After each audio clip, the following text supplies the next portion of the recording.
और आज की कहानी है शापित हॉस्पिटल।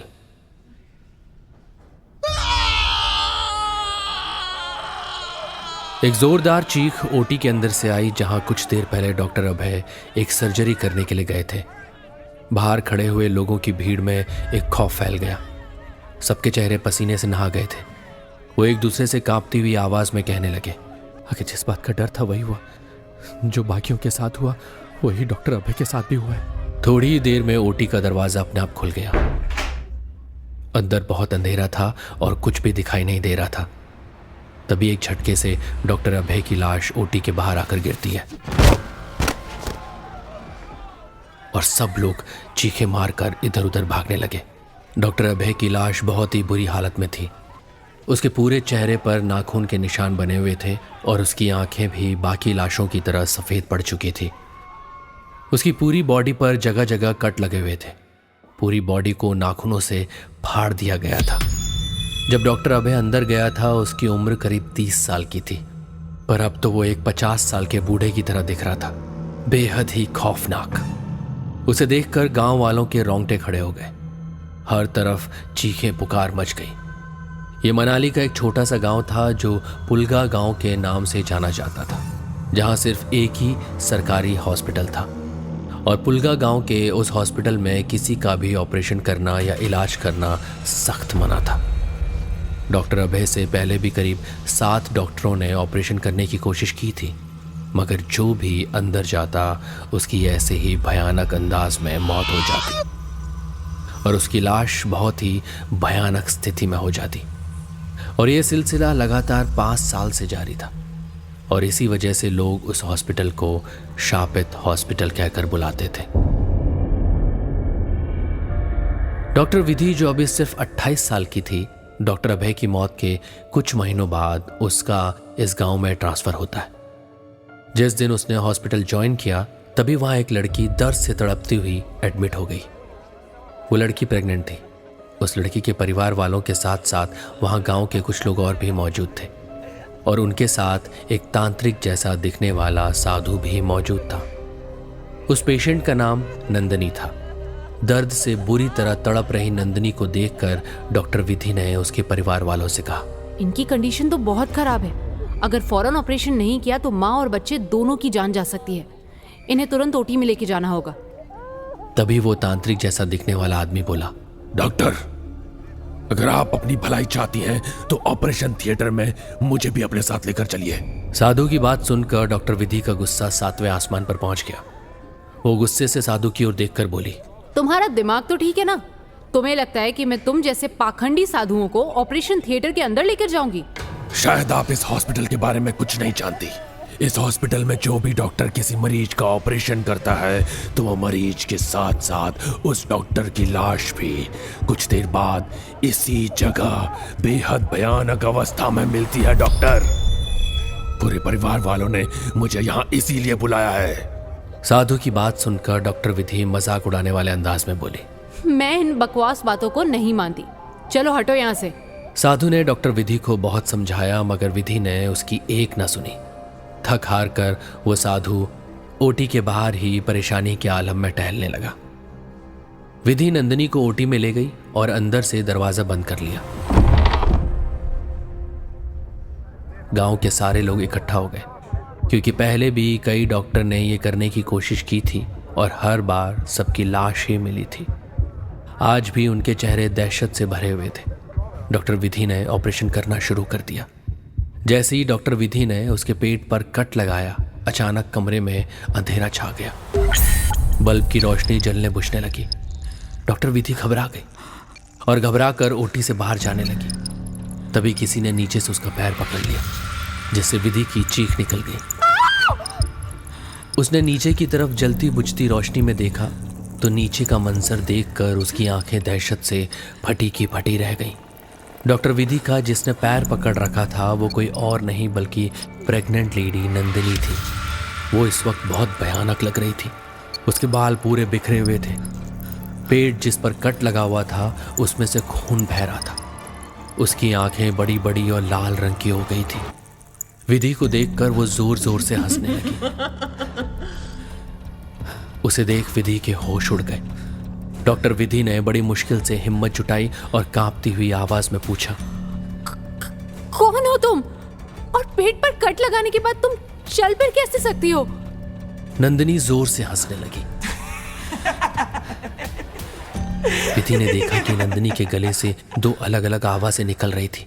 तभी नंदिनी ने दूसरी स्त्री की भारी आवाज में कहा, मैं कोई नंदिनी नहीं हूं और मैं यहां किसी को भी जीने नहीं दूंगी। ये सब लोग बीमारी से तड़प तड़प कर मरेंगे, नहीं तो मेरे हाथों मारे जाएंगे। यह कहकर नंदिनी ने विधि को धक्का दे दिया, जिससे ऑपरेशन करने के सारे औजार जमीन पर गिर पड़े, जिसकी आवाज बाहर तक आई। आवाज सुनकर सब दहशत से भर गए और विधि के लिए प्रार्थना करने लगे। साधु चुपचाप वहां खड़ा हुआ किसी गहरी सोच में गुम था। विधि ने बेहद फुर्ती से वहां से भागने की कोशिश की, मगर तभी विधि ने देखा नंदिनी अचानक बहुत कमजोर हो गई और जमीन पर गिर पड़ी और रोते हुए बोली, डॉक्टर प्लीज मुझे और मेरे बच्चे को बचा लो। हम दोनों की जिंदगी सिर्फ आपके हाथ में है डॉक्टर। ये देखकर विधि की हैरत की इंतहा नहीं रही, मगर उसने देखा कि नंदिनी बेहद कमजोरी की अवस्था में जमीन पर गिरी हुई खुद को बचाने की उससे गुहार लगा रही थी।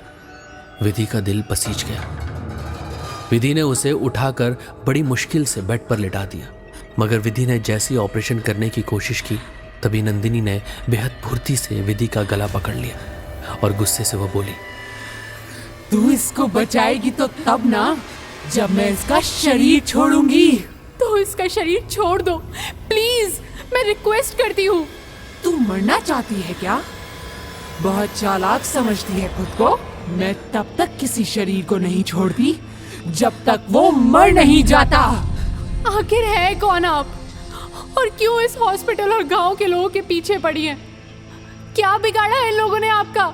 विधि के सवाल पर अचानक से नंदिनी रोने लगी और रोते हुए बोली, मेरा नाम कजरी है। बहुत सालों पहले इस गांव के मुखिया ने मेरा रेप करके मुझे इसी हॉस्पिटल में एक डॉक्टर के हाथों से जहर का इंजेक्शन लगवाकर इसी जगह पर मरवा दिया। तब से कोई भी यहाँ पर इलाज के लिए आता है तो मैं उससे मार देती हूँ। नंदिनी की बात सुनकर विधि नंदिनी के चेहरे को गौर से देखने लगी। उसने देखा कि उसकी आंखों में सच्चाई झलक रही थी। तभी ओटी का दरवाजा जोर की आवाज के साथ खुल गया और वो साधु तेज कदमों से विधि के सामने आकर खड़ा होकर चीखते हुए बोला, मैं समझ गया डॉक्टर, यह आत्मा एक शैतान है। ये झूठ बोल रही है, इसकी बातों में मत आना। साधु ने इतना बोला ही था कि तभी नंदिनी ने बेहद फुर्ती से विधि के गले को कसकर पकड़ लिया और देखते ही देखते उसका चेहरा बेहद काला हो गया था। उसकी आंखों की पुतलियां बिल्कुल सफेद। नंदिनी ने बेहद गुस्से से विधि की ओर देखकर एक पुरुष की आवाज में कहा, मरना तो तुझे किसी भी हाल में पड़ेगा। साधु चीखते हुए बोला, छोड़ दे इसको। इतना कहकर साधु ने अपनी झोली से अभिमंत्रित सिंदूर और अभिमंत्रित जल नंदिनी के ऊपर फेंक दिया, मगर यह देखकर साधु की हैरत की इंतहा नहीं रही। नंदिनी के अंदर मौजूद प्रेत आत्मा को कोई फर्क नहीं पड़ा। नंदिनी बेहद गुस्से में साधु की ओर देखकर बोली, तेरे तंत्र मंत्र से मुझे कुछ नहीं होने वाला। अचानक नंदिनी के हाथों से भेड़ियों जैसे नुकीले नाखून निकलने लगे और देखते ही देखते उसके जबड़े बेहद बड़े हो गए और उसमें से दो पैने दांत बाहर निकल कर आ गए और विधि के गले पर उसकी पकड़ और सख्त हो गई। साधु जो किसी गहरी सोच में खड़ा हुआ था, अचानक उसके चेहरे पर चमक आ गई और उसने बगैर देरी किए हुए जमीन पर पड़ा हुआ एक तेज धारदार चाकू उठा लिया, जिसका इस्तेमाल पेट चाक करने के लिए किया जाता था। साधु ने चाकू उठाकर एक ही झटके में नंदिनी के गले पर वार कर दिया। साधु ने इतना किया ही था कि नंदिनी चीखती हुई दीवार पर गिर पड़ी और अपनी लाल लाल आंखों से हैरत से साधु की ओर देखने लगी। साधु बेहद क्रोधित लहजे में बोला, मैं अपनी शक्ति से बाहर तेरी सारी बातें सुन रहा था। तूने कहा था ना कि जब तू किसी शरीर में प्रवेश करती है तो तू तब तक उस शरीर को नहीं छोड़ सकती जब तक वो मर नहीं जाता। इसका मतलब ये हुआ कि तेरे शरीर में रहते हुए अगर इसे मार दिया जाए तो साथ में तू भी मर जाएगी, है ना? देखते ही देखते नंदिनी ने दम तोड़ दिया। अचानक नंदिनी के शरीर से एक काला धुआं निकला और अचानक से वहां की जमीन फट गई और वो काला धुआं उसके अंदर समा गया। और कुछ देर बाद वो जमीन पहले जैसी हो गई। साधु वहां से चला गया। विधि ने कुछ महीनों बाद अपना उस गांव से ट्रांसफर दूसरे शहर में करवा लिया। बाद में विधि को पता लगा कि उस गांव में कजरी नाम की एक औरत रहा करती थी जो जादू टोना करने में माहिर थी। कहते हैं कि वो अपने जादू के जरिए शैतान आत्माओं से बातें किया करती थी और एक दिन उसकी रहस्यमय हालत में उसी हॉस्पिटल की ओटी में मौत हो गई थी और उसके बाद से ही ये मौत का सिलसिला शुरू हो गया था। विधि चाह कर भी आज भी उस भयानक घटना को नहीं भूल पाती।